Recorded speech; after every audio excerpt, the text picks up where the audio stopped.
She thought he was just a homeless man in the forest, until he whispered her name. But before we dive into the full story, let me know where you're watching from and what time it is now. Subscribe to the channel and let's get started. The forest breathed in hushed silence. Twilight descended, casting an amber glow through the ancient trees.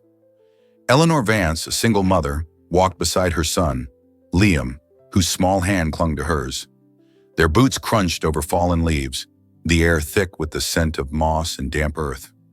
These afternoon walks were their peaceful custom, a quiet escape from the world's clamor. Liam darted ahead, energized after a long day, his small backpack bouncing with every step. "Mama, look," he called, pointing to a twisted root that arched above the ground like a sleeping dragon. He reached it before Eleanor could respond and stumbled. He hit the ground with a sharp cry. Eleanor rushed to him, kneeling. "Are you okay, baby?" Before Liam could answer, a sound pierced the stillness. A voice, barely more than a whisper, muffled and desperate. "Water, please." Eleanor froze. She looked around. No one, nothing.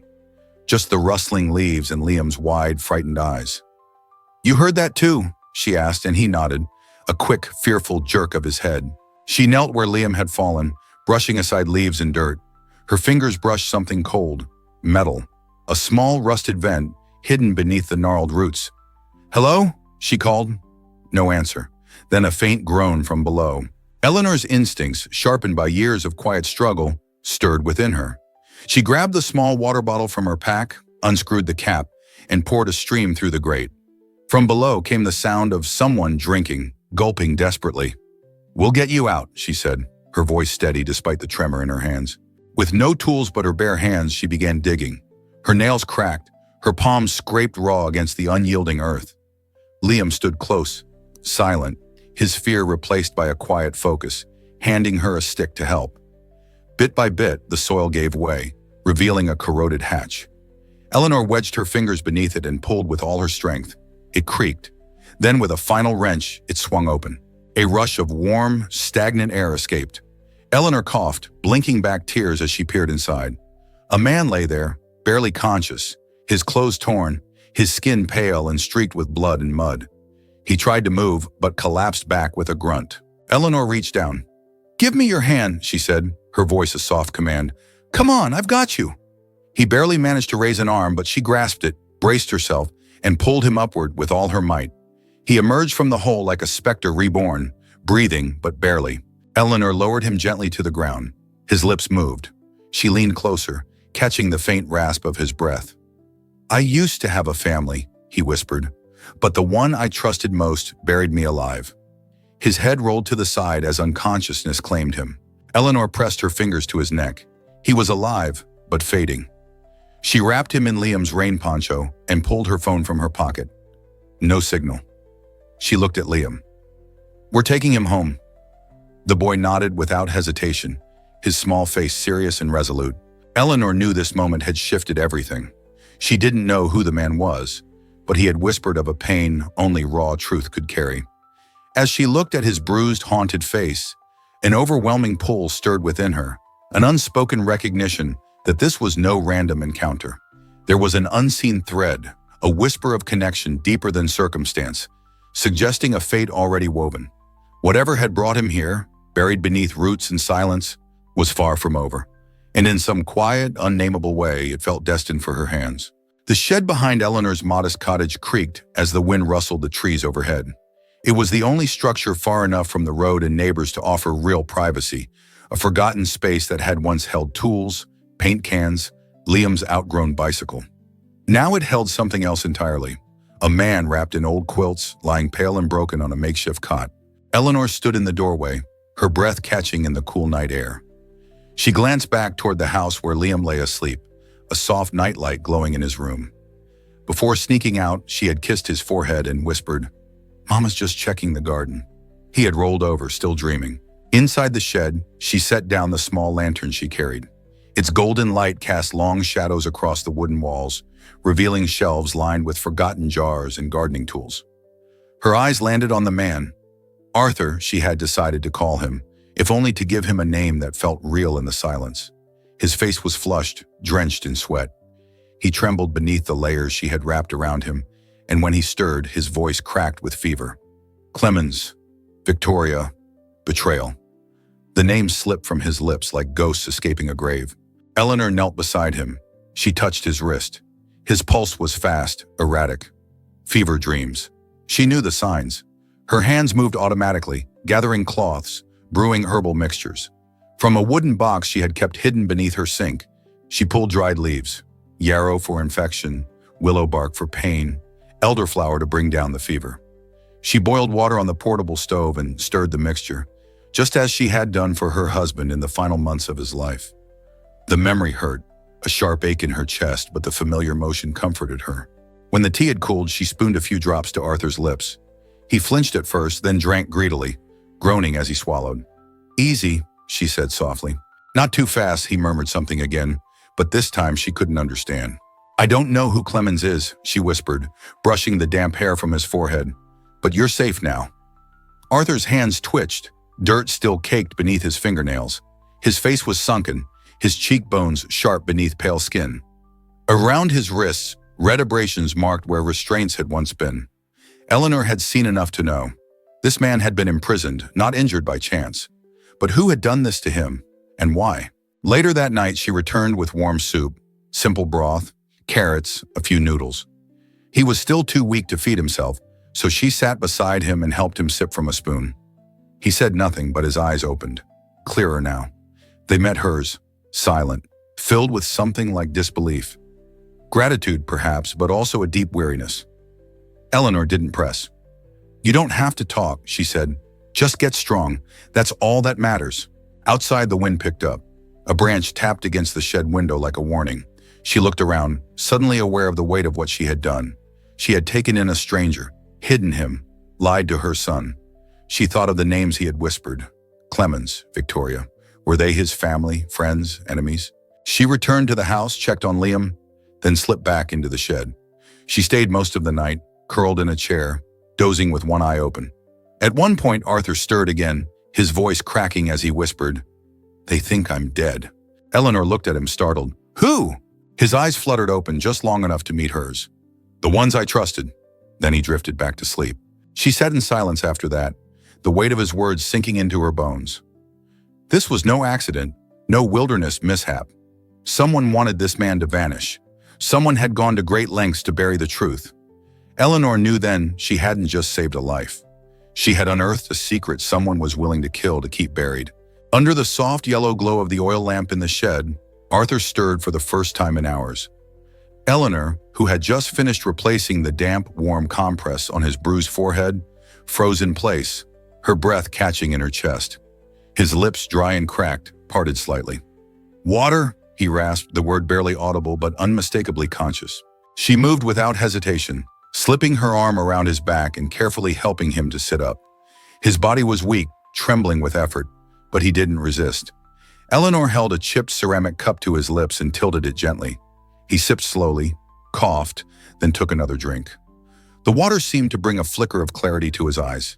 They searched the space around him, unfocused at first, until they settled on her face.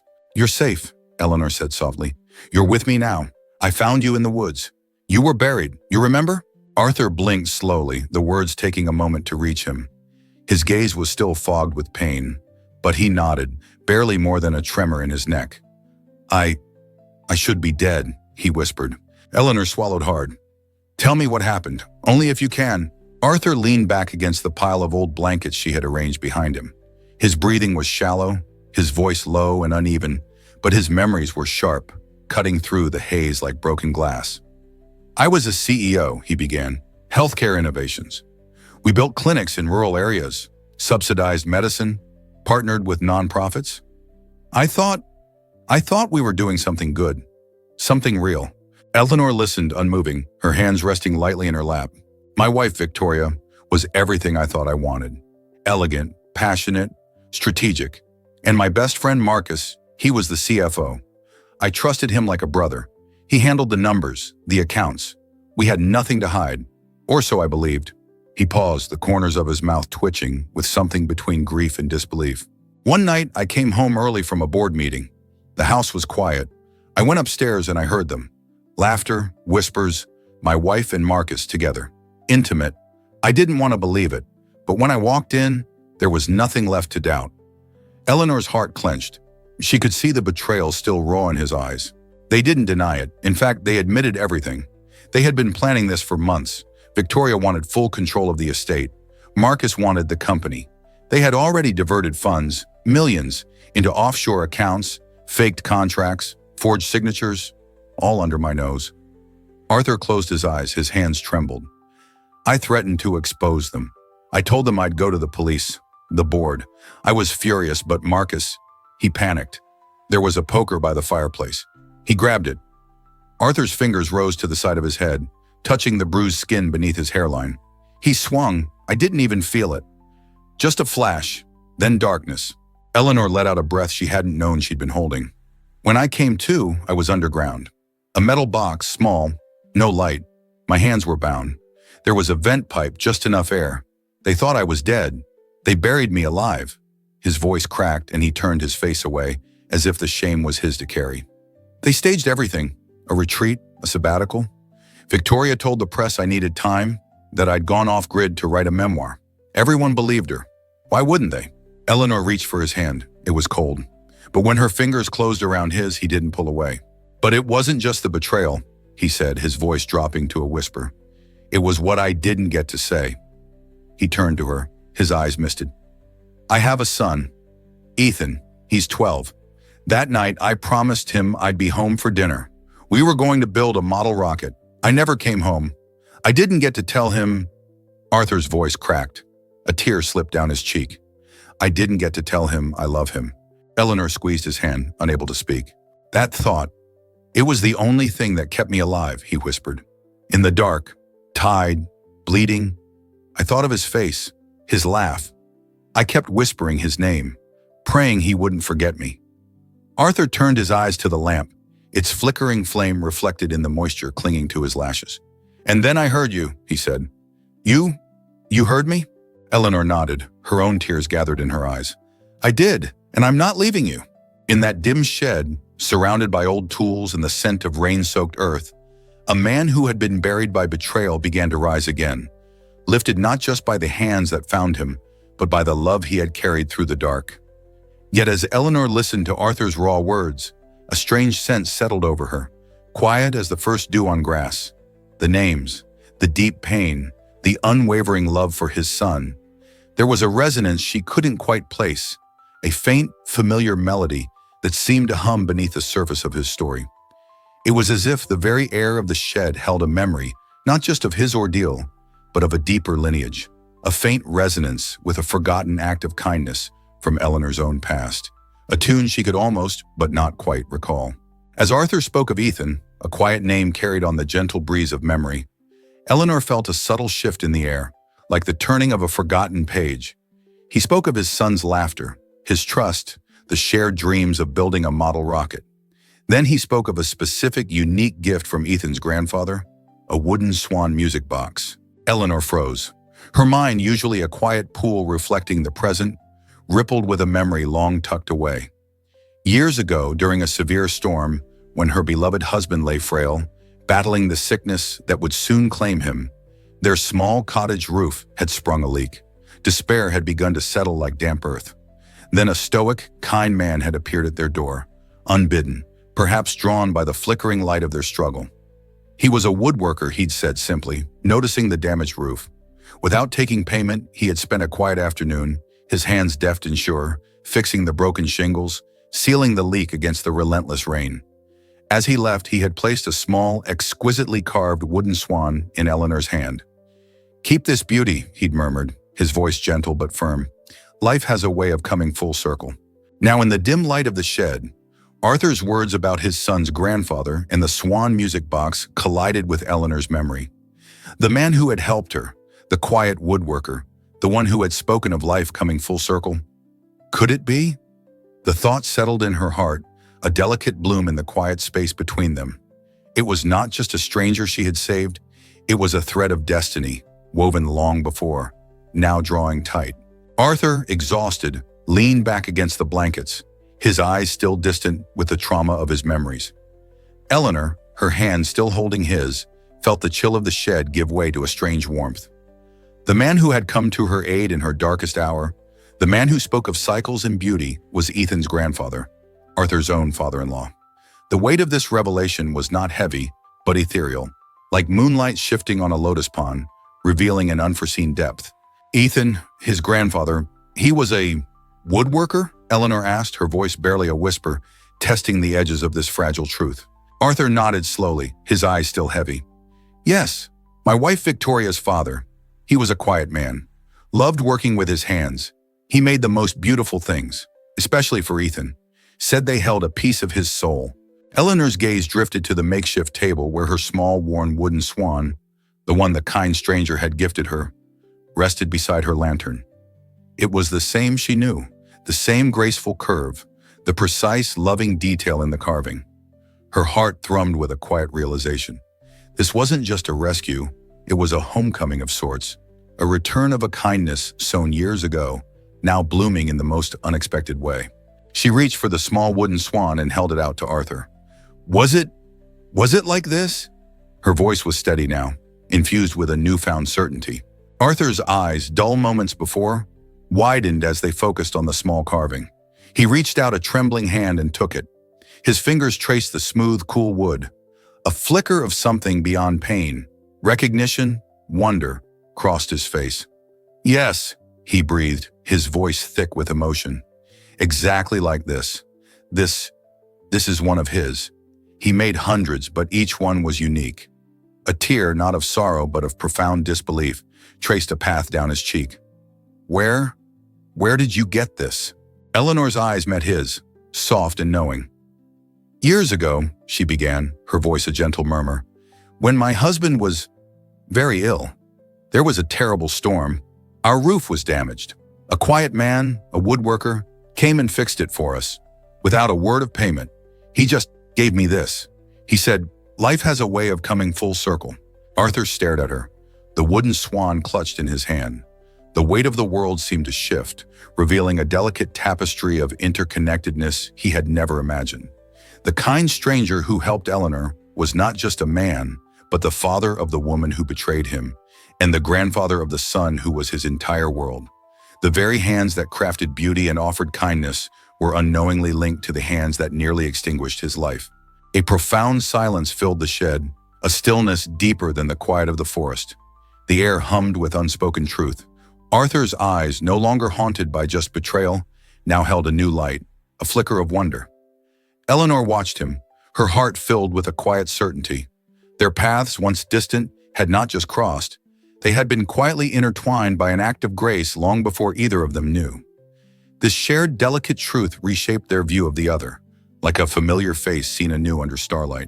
The quiet understanding that dawned in the shed lingered, a gentle warmth in the cool air. The wooden swan, clutched in Arthur's hand, was not merely a carving, it was a silent testament to a destiny far more intricate than either had imagined. Arthur, still weak, found a new strength in this revelation, a thread of hope he hadn't known he was missing. Eleanor, for her part, felt a quiet certainty settle in her heart, a sense that her path was intertwined with his in ways beyond her comprehension. Days began to unfold with a new rhythm. The shed, once a place of isolated recovery, now became a space of quiet collaboration. Arthur, his body slowly reclaiming its strength, began to notice the small things, the quiet rhythm of Eleanor's life. He saw the worn edges of Liam's well-loved fire truck, its wheel loose again. One afternoon, as Eleanor folded laundry in the living room, Liam rushed in from the backyard, his small face clouded with worry. "Mama, my fire truck's wheel came off again." Eleanor opened her mouth to respond, but before she could speak, Arthur appeared in the doorway behind Liam, his steps careful but sure. He knelt, his gaze gentle, and examined the toy. "Do you mind if I take a look?" Arthur asked softly. Liam looked at his mother, then back at the man who was no longer a ghost but a comforting presence. Eleanor nodded. With careful hands, Arthur turned the toy over, his brow furrowed in concentration. He adjusted the axle, and with the help of an old screwdriver Eleanor had found in the kitchen drawer, he clicked the wheel back into place.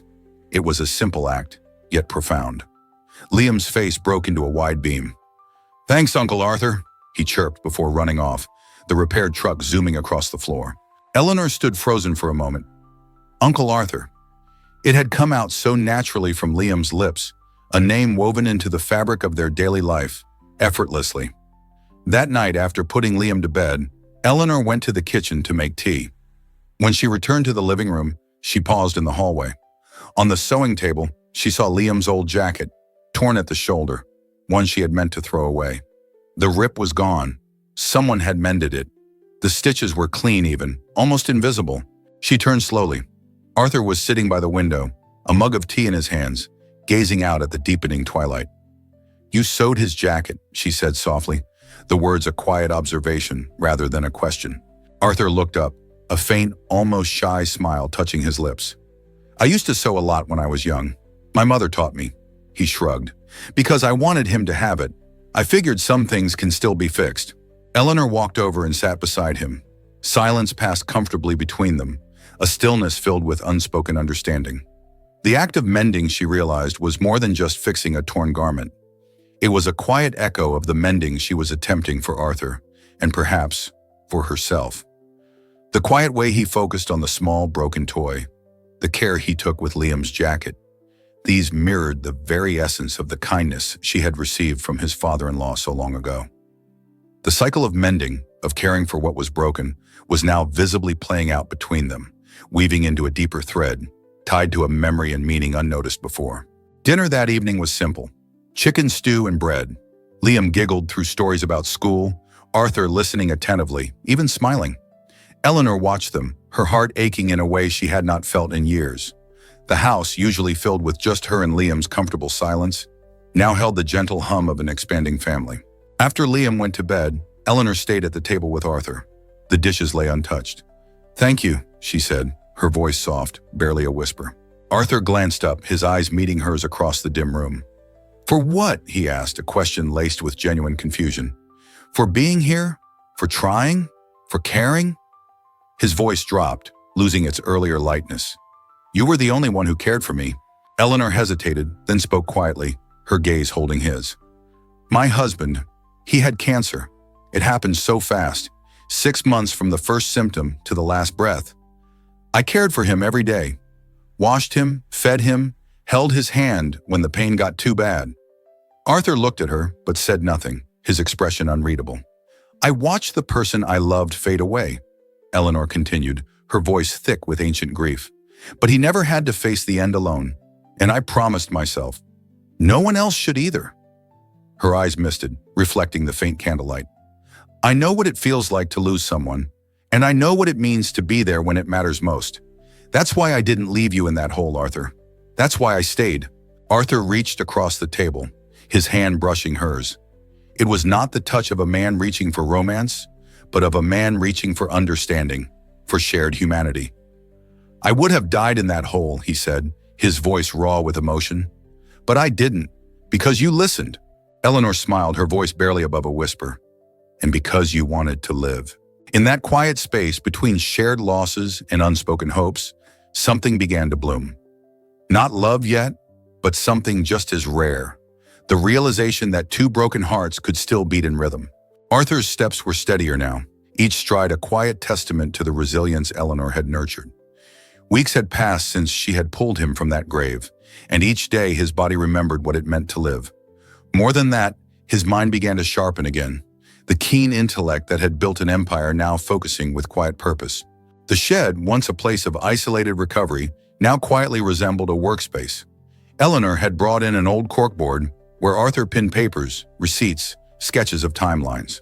On the desk, his weathered personal notebook lay open, its pages filled with scribbles. Names, passwords he had forced himself to recall. Some were blurred by the sweat of fevered nights, but they remained legible, still useful. He spent hours tracing his last days, the gala where he first noticed Marcus whispering to Victoria, the business trip they insisted he take alone, the sudden medical retreat they had gifted him. He recalled fragments of the final argument, Victoria's eyes cold and strange, and Marcus shouting something about Arthur never understanding loyalty. And then, the blow. Sometimes in the quiet of the night, a sharp phantom pain would throb behind his temple. A visceral echo of the moment darkness consumed him, reminding him of the fragility he carried. Eleanor, watching from the corner, knew when to offer help and when to step back. Today, she leaned over his shoulder as Arthur reviewed printouts of old financial documents he had accessed with a surviving account password. These are transfers I never approved, Arthur murmured, his voice tight. Shell companies. Holdings I never authorized. Eleanor nodded. There's someone I can contact. You mentioned Daniel Heller used to run private accounts at Nordbank? Arthur's eyes held a sudden spark. Yes, we trusted him. I found him on LinkedIn last night. I sent a message from a burner profile. If he answers, we'll know if he's still on our side. Hours later, confirmation arrived. Daniel asked few questions. Arthur, he said softly through a scrambled voice call, if this is truly you, tell me the name of the dog you rescued from the rooftop flood in 2012. Whisper, Arthur replied without hesitation, a faint smile touching his lips. You said he looked like a wet loaf of bread. Silence followed, then a tremor in Daniel's voice. My God, they said you died. Arthur told him everything, briefly, carefully. No unnecessary drama, just facts. Daniel, shaken but loyal, agreed to help. The first discovery shocked them both. 12 of Arthur's private accounts, once dormant, had been emptied over 3 months. All funds routed through a web of offshore holdings in the Caymans, Gibraltar, and Dubai. The signatures authorizing those moves bore Arthur's name. Too exact, Arthur stated, his voice grim. They forged your hand, Daniel said grimly, digitally replicated it, probably from your legal documents. These people left no obvious trail. But now, Arthur said, his voice hardening, we have one. He and Eleanor printed every statement. They highlighted inconsistencies, dates that didn't align with Arthur's disappearance. One signature was dated 2 weeks after Arthur had been buried. That alone was sufficient proof. Yet Arthur wasn't ready to strike. Not yet. He wanted every piece, every lie exposed. He wanted to confront them not with suspicion, but with absolute evidence. So they set a trap. Eleanor helped him install a call recorder on an old burner phone. They created a new identity, a fabricated compliance officer from a foreign bank, and contacted Anne, Arthur's former assistant, under the pretense of needing verification for Arthur's signature on a new trust document. Anne took the bait. I mean, it's all on file, her voice said, tinged with nervousness. Mr. Sterling always authorized those things. I have everything I need. I even handled the notarized documents myself. Eleanor watched Arthur's hand tighten around the phone. After the call ended, he sat back, the recorded file in hand. His voice was low, steady. They buried me alive, Eleanor. Now I'll unearth every one of their secrets until they bury themselves. Eleanor reached for his shoulder, her hand warm, a silent anchor. You're not alone anymore, Arthur, she whispered, her voice gentle as a summer breeze. I know, he said, his eyes fixed on the corkboard, and that's what gives me strength. This time I'm not just surviving, I'm going to win. The shed had become more than a hiding place. It was now Arthur's quiet battle room, a place where the heart's stirring began to ripple outward. The meticulous uncovering of each lie, each forged signature, was a painstaking process. Yet with every revelation, a deep wound within Arthur began to mend. The bitter ache of betrayal, once a gaping chasm, slowly filled with the cool, clear water of truth. Yet as the cracks of Victoria and Marcus's treachery were laid bare, a deeper rift, subtle but profound, was also unveiled within Arthur. The lingering emptiness left by the loss of his old life, the quiet realization that merely proving their guilt wouldn't magically restore what was shattered. The path to true healing, he knew, stretched far beyond the confines of justice, like a crack in a village well, showing water but not yet wholeness. Arthur's plan had taken form with quiet precision, disguised behind an encrypted alias and using a deep voice filter. He reintroduced himself into the legal world not as Arthur Sterling, but as Mr. Adler, a reclusive European investor looking to redirect assets through trusted legal firms. His target, Emil Wagner, the lawyer who had once overseen Arthur's estate and was now conveniently managing the funds Victoria and Marcus had siphoned away. Their meeting was arranged in a sleek rented office in Zurich. Arthur, now dressed in neutral, professional attire, his graying beard slightly trimmed, entered the room behind dark glasses and a cane. Emil barely looked up. Mr. Adler, he greeted, standing. Welcome. Arthur nodded but didn't remove his glasses. I've heard good things about your firm, especially your discretion when it comes to unconventional assets. Emil gave a polite smile. We're known for managing sensitive portfolios. As Arthur handed over the fake documents Eleanor had helped him prepare, his gaze wandered to the framed photo on the lawyer's desk. Victoria smiling, still using Arthur's name. A quiet fury, cold and controlled, simmered within him. Over the following weeks, Arthur used this persona to extract crucial details. By appearing as a partner or benefactor, He confirmed the creation of multiple offshore companies tied to his estate. Emile, believing this was just another wealthy client, had no idea he was feeding classified data back to the very man they had stolen from. Meanwhile, Eleanor played her part in the shadows. Using a freshly created anonymous account, she posted cryptic messages on niche financial forums, whispering rumors. Sterling may not be dead. The posts spread quickly, like tendrils of mist across a quiet field. A few were deleted, but not before screenshots circulated. The whispers reached Victoria and Marcus within a week. They panicked. Eleanor intercepted an email from Victoria to Marcus. "Have you heard? He's not dead. I don't know how, but someone knows. We have to bury this fast." But it was already too late. Arthur had gathered everything: bank statements, correspondence, audio from Jeff, the former driver who had secretly recorded Victoria and Marcus conspiring weeks before Arthur's disappearance.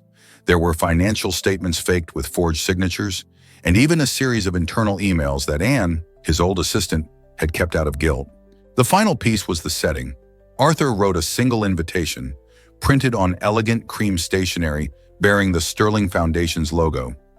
"You are cordially invited to a private charity gala in memory of Leopold Fallenstein, celebrating his legacy and impact on humanitarian efforts." It was to be held in the same conference room where Marcus and Victoria had once sat laughing as they forged his signature and signed away his life. The night of the event arrived. The room was dressed in flowers and candles, and a soft string quartet played in the background. Eleanor stood in the back, quiet, her eyes never leaving the front stage. Marcus arrived first, sleek and smug in a navy tuxedo. Victoria followed, dazzling in a black gown, her diamond earrings catching the light as she air-kissed donors. They had no idea. As the music stopped and the house lights dimmed, a host approached the microphone. "Ladies and gentlemen," he said, his voice resonating through the hushed room. "Before the speeches begin, a short video in honor of Mr. Sterling." The projector hummed to life, casting a stark white rectangle onto the screen. The first image was a forest, then a shot of Arthur, filthy and bloodied, crawling from the ground. The footage zoomed in on his battered face as he whispered, "They buried me alive." Gasps rippled through the room, a collective wave of disbelief. Next, a string of damning clips. Victoria's voice on tape. "As soon as he's in the ground, it all becomes ours." Marcus's cold, triumphant laugh. Screenshots of bank transactions, a tangled web of deceit. A live waveform of Jeff's recorded confession, his voice detailing their heinous plot. Then silence. A heavy, palpable stillness pressed down on the ornate room. And into that silence, Arthur walked out. Alive. Real. Unbroken. Victoria's glass dropped, shattering against the marble floor with a sharp crack that echoed. Marcus froze, his smug expression replaced by a mask of sheer terror. A ripple passed through the room as all eyes found the stage, fixed on Arthur. "Good evening," he said calmly, his voice steady, carrying to every corner of the room. "My name is Arthur Sterling. Some of you thought I was dead, and for a time I was, but not anymore." He placed a folder on the podium, its contents heavy with truth. "Here is everything, the truth, the theft, the betrayal, the evidence." Victoria tried to stand, her face contorted in a desperate attempt at defiance. "This is absurd," she shrieked, her voice cracking. But the door opened.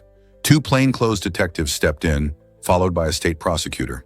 "Victoria Sterling, Marcus Hayes, you are under arrest for attempted murder, fraud, embezzlement, and obstruction of justice." A sudden clamor rose as flashbulbs exploded. Victoria screamed, a raw, animal sound of pure rage and fear. Marcus paled, his hand instinctively reaching for his phone, then freezing as an officer calmly blocked his movement. Too late. As the officers led them out, the room still buzzing with shock, Arthur stood motionless on the stage. Only when he turned and saw Eleanor still standing at the back of the room, a quiet, steadfast presence amidst the chaos, did he allow himself to breathe. The truth had been unearthed, and this time, it had buried the right people. A gentle reckoning had unfolded, not just for his betrayers, but for Arthur himself. Standing on that stage, under the blinding flash of cameras and the shocked gazes of a world that thought him dead, he felt a strange sense of clarity. What he had sought for so long, justice, vindication, the public unmasking of his enemies, was indeed achieved. But what he found, in that moment of triumph, was not the grand reclamation of his old life, nor a resurgence of his former power. Instead, it was a quiet, almost tender realization. The true victory lay not in the roar of the crowd, but in the steadfast gaze of Eleanor, and the quiet dignity of having survived, rebuilt, and chosen a path illuminated by compassion. It was a path leading to an unexpected home. The courtroom victory had come and gone like a storm, swift and public. Headlines screamed the scandal. Reporters demanded interviews, but Arthur Sterling remained silent. He declined every media request, refused to return to his board position, and issued only one simple statement: "I do not need power to live in truth, I just need peace." A week later, on a quiet Friday morning, Arthur stood at the gates of St. Eustace boarding school, holding a small bouquet of blue cornflowers. Next to him, Eleanor stood in a navy coat, her expression steady but warm. Liam tugged at her sleeve, looking curious but quiet. They'd come together not for publicity, not for spectacle, but for something far more personal. Ethan, Arthur's son, 12 years old, the boy he had last seen 3 days before that fateful night in the woods. Eleanor glanced at him. "Are you ready?" Arthur took a deep breath, the crisp morning air filling his lungs. "No," he admitted, a faint smile touching his lips. "But I'm here." The receptionist, a kind-faced woman, led them through the halls, past paintings and long windows with sunlight streaming through. At the far end of the common area, a boy sat reading near the fireplace. Brown hair, slouched shoulders, his backpack still on. The woman whispered, "That's Ethan, I'll give you a moment." Arthur approached slowly, his heart pounding so loud it drowned out the world. The boy looked up for a second. Nothing registered. Then the book dropped from his hands. "Dad!" Ethan's voice cracked on the single word. Arthur knelt, his eyes full. "It's me, Ethan." The boy stood frozen. Then, as if breaking through an invisible wall, he rushed forward and threw his arms around his father. "They said you were dead. They said you were gone." "I'm so sorry," Arthur whispered, holding him tightly, burying his face in his son's hair. "I didn't want to leave. I didn't mean to. I tried. I tried so hard to come back to you." Ethan's tears soaked into his father's collar. "I waited. Every night I waited." Arthur pulled back just enough to meet his son's eyes, still glistening with tears. "I'm sorry I missed dinner that night. I'm sorry I wasn't there when you needed me. But I promise you, every breath I fought for, every second I stayed alive, was for one reason: to see you again." The boy couldn't answer. He just cried, clutching his father's shirt as if afraid to let go. Eleanor turned away, her own eyes misting. Liam looked up and whispered, "Is that his son?" Eleanor nodded, a gentle hand on his shoulder. Ethan came home with them that weekend. It was supposed to be temporary, a short break from school, but days turned into weeks. He and Liam bonded instantly. They shared stories, raced bikes in the garden, and spent hours building a treehouse in the backyard. At night, they whispered like brothers, falling asleep with flashlights still on. Arthur cooked dinner with Eleanor, mended broken fence posts, and helped Liam with math homework. At the end of each day, he tucked Ethan in with a goodnight story, his voice gentle, his presence steady. One night, as he closed Ethan's bedroom door, Eleanor stood in the hallway with a mug of warm tea. "You're doing well," she said. "I'm terrified," Arthur confessed, a small, genuine smile gracing his lips. "But it feels real, finally real." Eleanor smiled back. "You don't need to be perfect. You just need to be here." He looked at her, his eyes full of quiet gratitude. "You gave me back more than my life. You gave me my son, my family." That night, as snow began to fall outside the window, Arthur stood between two sleeping boys, a soft blanket over each. He whispered to himself, This is why I came back." And for the first time in years, he slept with his heart whole.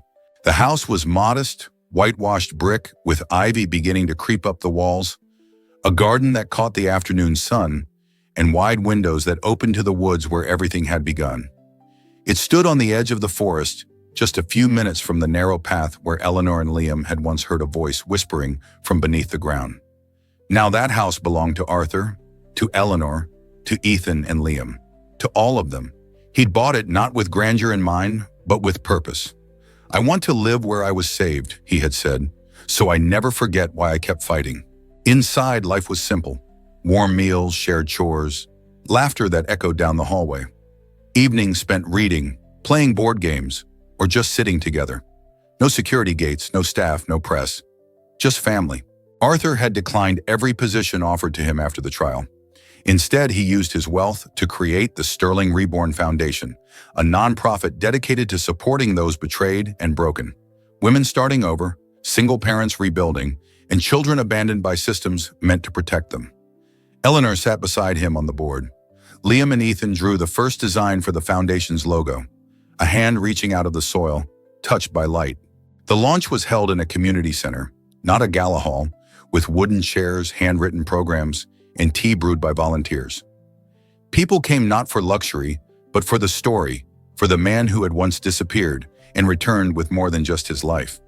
When Arthur stepped onto the small stage, the room fell into silence. He wore no tie, only a simple gray suit and a soft smile. He looked at Eleanor, who nodded from the front row, then glanced at his sons, Ethan beside her, Liam leaning forward with bright eyes.